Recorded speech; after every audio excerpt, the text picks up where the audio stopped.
Dalam sehari, rata-rata orang menghabiskan lebih dari 3 jam untuk melihat ponselnya.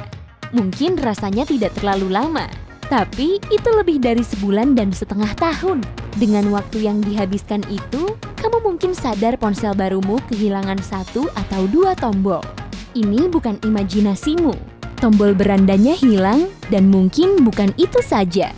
Sudah lama ponsel pintar mulai kehilangan banyak tombol. Jadi, tidak heran jika perusahaan seperti HTC dan Samsung mencoba menghilangkannya. Tidak percaya?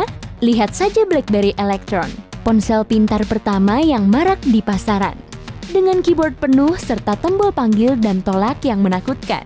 Karena layarnya yang sangat kecil, sulit untuk menampilkan semua fungsinya sekaligus. Menggunakan BlackBerry artinya menyorot semua menu untuk mencari yang kamu butuhkan. Alih-alih layar sentuh, kebanyakan modelnya menggunakan tombol panah atau trackball kecil. Meski tak lama, BlackBerry pernah menjadi yang terdepan pada masanya. Ponsel Android awal mirip dengan itu. Spesifikasinya beragam, tapi sebagian besar fitur tombol seperti beranda, kembali, menu, panggilan, dan tolak sama seperti BlackBerry. Semua berubah pada tahun 2007 saat Apple merilis iPhone. Meski sulit dipercaya, awalnya tidak banyak orang yang menganggap serius iPhone. Bahkan pendiri Apple, Steve Jobs, tidak 100% siap dengan produk baru mereka. Tapi tak lama lagi, orang-orang akan menyadari kekuatan iPhone. Menyingkirkan keyboard membuat layar 2 kali lebih besar. Ini ringkas, karena aplikasi favoritmu mudah ditemukan. Tombol-tombol utama ini bertahan selama beberapa tahun, tapi tidak lama. Tombol panggilan dan tolak pun segera menghilang. Tapi tombol arah yang tidak terlalu berguna ini bertahan selama beberapa tahun setelahnya. Karena menu tidak sepenting dulu, tombol kembali dan menu tidak terlalu dibutuhkan lagi. Tombol itu masih ada gunanya, tapi layar sentuh juga bisa melakukan fungsi yang sama. Tentu, menghilangkan 2 atau 3 tombol tidak akan menambah banyak ruang, tapi hal kecil apapun tetap membantu. Ini menyisakan tombol beranda, dan masa depannya juga tidak terlalu baik. Banyak orang yang masih menyukainya. Bahkan dulu, itu menjadi salah satu alasan banyak pelanggan lebih menyukai Apple dibandingkan Android. Sayangnya, bagi penggemar tombol, perusahaan ponsel tidak tahan dengan ruang ekstra beberapa sentimeter itu. Menghilangkan tombol beranda juga membuat layar ponsel lebih mulus, memberikan tampilan yang lebih halus dan tanpa batas. Beberapa pabrikan akan mengatakan kalau menghilangkan tombol juga keputusan yang praktis, dan mereka akan tetap menghilangkan tombol beranda. Jika mereka berhasil, selanjutnya mungkin tombol daya dan volume. HTC U12 mengganti tombolnya dengan sensor sentuh, dan Samsung Galaxy Note 10 menghilangkan tombol daya sepenuhnya.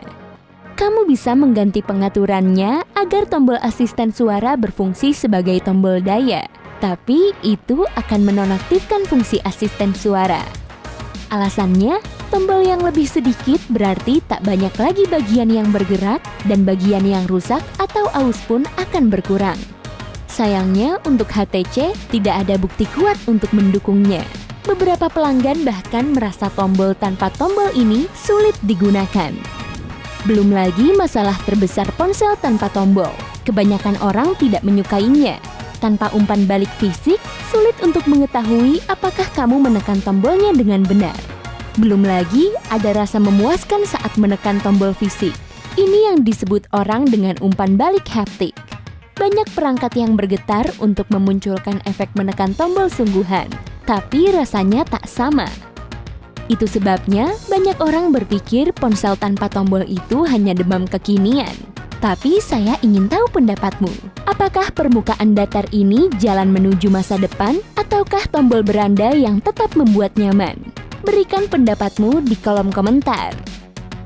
Jika hanya tren sementara, bukan hanya itu yang tak sesuai harapan. Misalnya, lihat saja Sony Xperia yang diselipi dengan kendali game. Xperia bukan ponsel yang buruk, tapi apa orang menginginkan ponsel sekaligus PSP? Pelanggan dijanjikan ponsel dengan kemampuan konsol game portable. Secara teori, itu mungkin ide yang bagus. Tapi tak banyak pengembang game yang yakin pada produk baru Sony ini. Ini masalah yang cukup besar jika kamu mencoba menjual ponsel untuk bermain game, tapi tidak ada yang tertarik membuatkan game untuknya. Sony bukan satu-satunya perusahaan yang kesulitan dengan ide baru. Lihatlah Smart Scroll, AirView, dan Galaxy Beam milik Samsung. Semuanya kelihatan keren dalam iklan dan akan menjadi luar biasa seandainya berfungsi seperti yang diinginkan. Tapi, bukan hanya itu. Smart Scroll adalah fitur yang terdapat pada Samsung Galaxy S4 yang memungkinkan ponselmu untuk menggulir ke atas dan ke bawah secara otomatis. Ia bekerja dengan menggunakan kamera depan ponsel untuk melacak pergerakan kepalamu. Begitulah gagasan awalnya, tapi itu dipasarkan sebelum para ahli sempat menyempurnakan kekurangannya.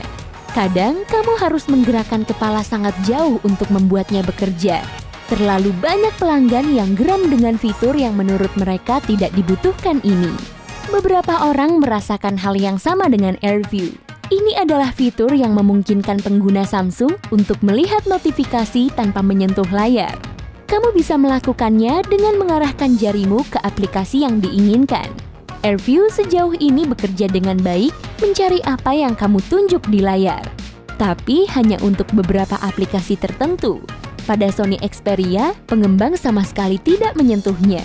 Fitur AirView masih bertahan di menu pengaturan beberapa ponsel Samsung, tapi perusahaan telah berhenti mempromosikannya.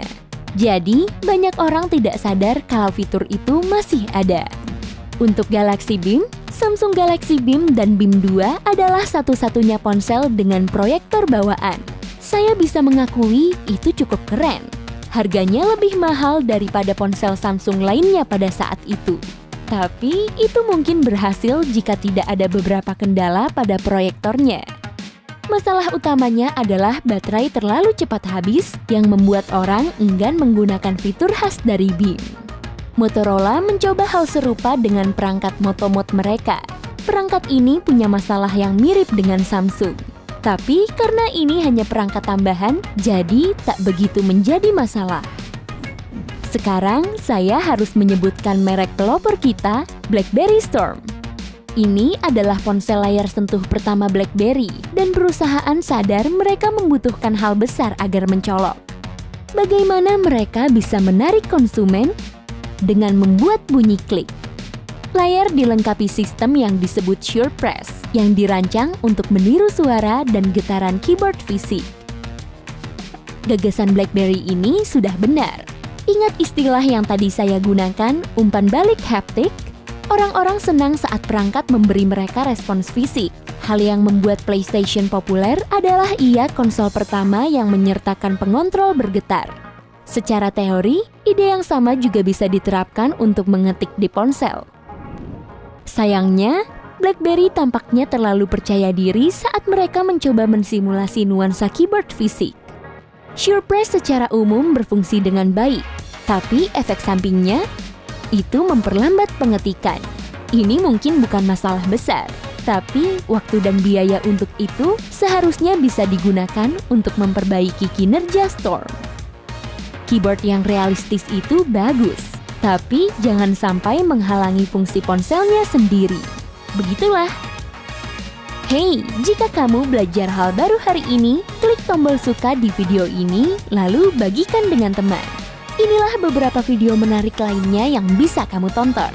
Klik saja video di salah satu sisi layar. Dan ingat, tetaplah di sisi terang kehidupan.